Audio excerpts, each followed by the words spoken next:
Thanks for joining us today.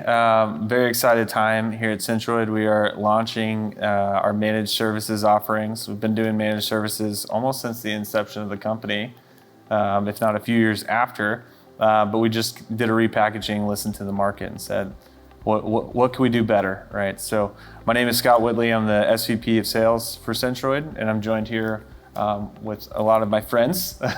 But Jim Brull, Managing Partner, Brent Skillings, Director of Solution Architecture, and then Chris Wilson, AVP of Sales.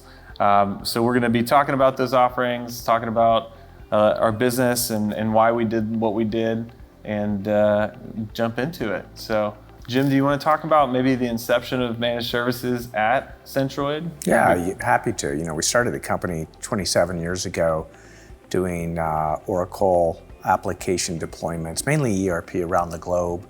And then about 5-6 years after that, we had some of our customers come to us and pull us into the managed services space. And they were using a lot of large systems integrators at that time.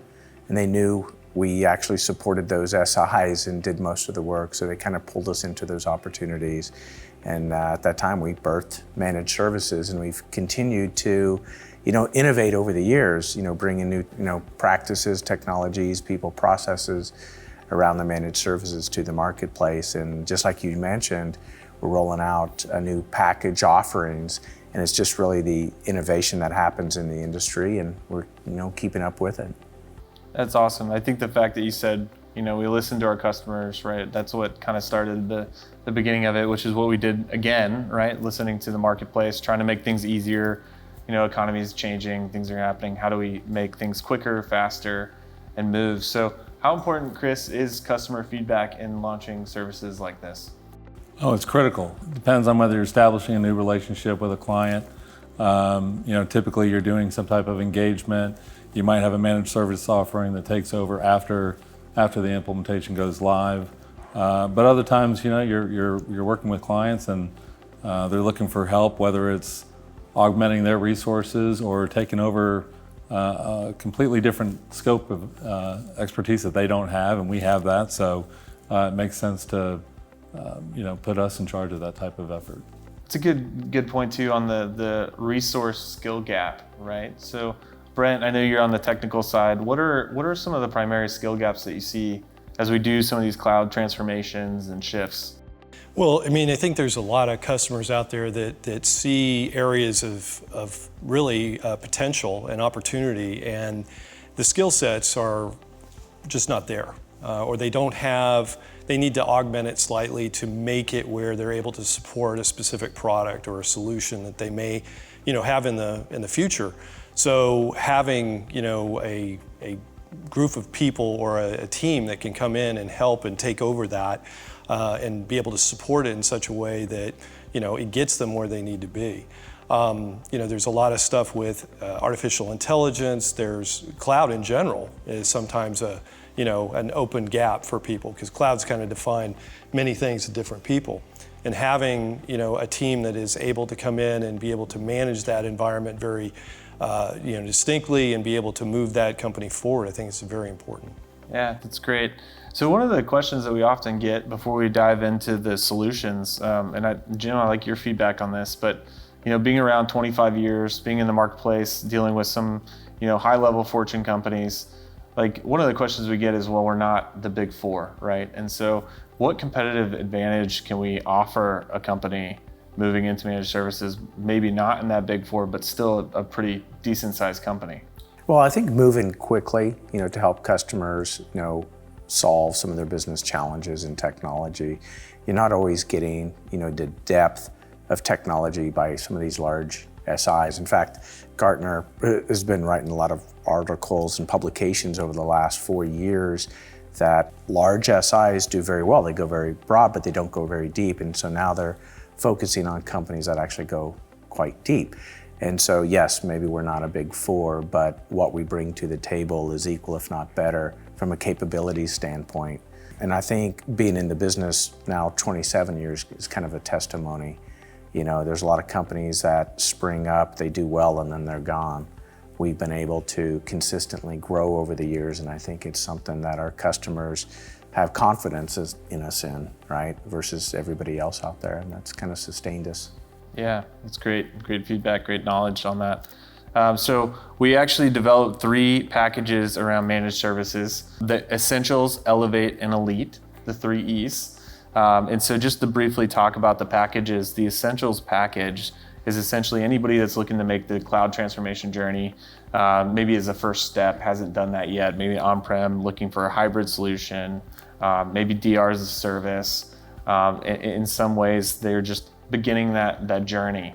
And so it's the bare needs to start and get going so your team can focus on the business, right? You're making transformational shifts. You're gonna have things that are happening. You're gonna have to deal with the business. We're gonna help deal with the infrastructure and the database layer in that aspect. Now, Elevate is not necessarily a bronze, gold, silver package like a normal one that you would see, but Elevate is actually one that you can stack or use individually. But it's going back to the resourcing gap and the fractional service. So when you can't afford maybe a full-time resource, or you don't need a full-time resource, but you have some skill gaps that you need to fit, you can stack on Elevate, which is a retainer-based service, gives you access to professionals outside those skill gaps. So that could be applications, it could be DevOps, Kubernetes, right, down to the infrastructure. There's not really, maybe EPM, SaaS, right? There's not really any sort of limitation on that. And then Elite is really fully customizable solutions. I mean, we see everything from just database to infrastructure all the way up to apps development and full stack, full outsourcing, 24/7, fully SLA driven by us versus the customer. And so I think all of those are packages that we can work with you guys to figure out what fits your needs. Brent, for somebody who's starting the cloud journey, I mean, obviously you focus on the shift first, and oftentimes we forget to think about after the fact.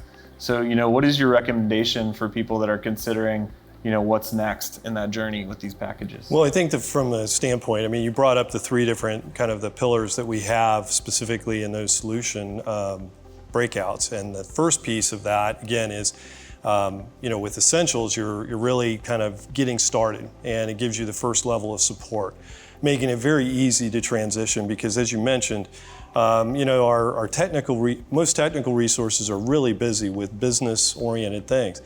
If you're allowing Centroid to come in and be able to manage those specific elements, you're able to knock out, just some, the first line of support.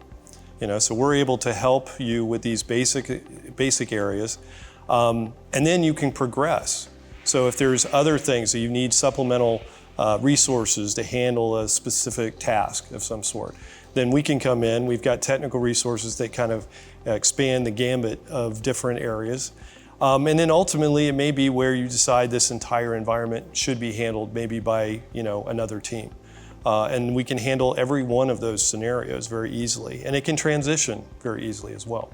Right, that's great. The transition point, growing with customers, right, as they adapt, how do we adapt to? So Chris, I'll end with you and give you the last question. But as customers are seeking out a managed service provider in that step of maybe a transformation journey, maybe switching providers, what do you think is the most important thing in that customer relationship? If I were a customer looking at this, I would be looking at my size company fitting with my service provider. I'd want to know that I don't want to be the smallest client within a big organization. I'd rather be a very important client within a smaller organization. If you look at our managed service offering, we cater to some really large engagements with Subaru and some others that we've been doing work for a long time, right? And some are taking advantage of more of our offering than others, but it's tailored specifically to meet your needs. I think that's something that a lot of other companies just have a standard, and maybe it doesn't fit very well within that bucket. So I think you're looking for flexibility, speed of response, and depth of the organization that Jim was discussing earlier. Yeah, I think one of the other important things, just to add on to that as we go through this, is having customers that will speak on your behalf, right? So if you're engaging with a partner or a vendor and somebody is not willing to speak and say how great they are, that's a huge red flag. Or maybe they've never gone through the cloud journey, which we run into a lot, as you mentioned earlier, as partners come and go. There are salesmen, right? And so having that trust and respect, not only from the company, but also with the customers and the community that partner has built is important. So I suggest you guys all check it out, and we would love to set you up with a customer reference, or talk about what that would look like, whether you're making a cloud journey or not. Maybe you're on-prem doing hybrid. But if you are, we've got stuff for you, and if you want something fully catered, we can do that as well. So look forward to supporting you. Thank you guys for joining me. Yeah, thanks for having us. Great conversation. Forward to it. See you guys out there.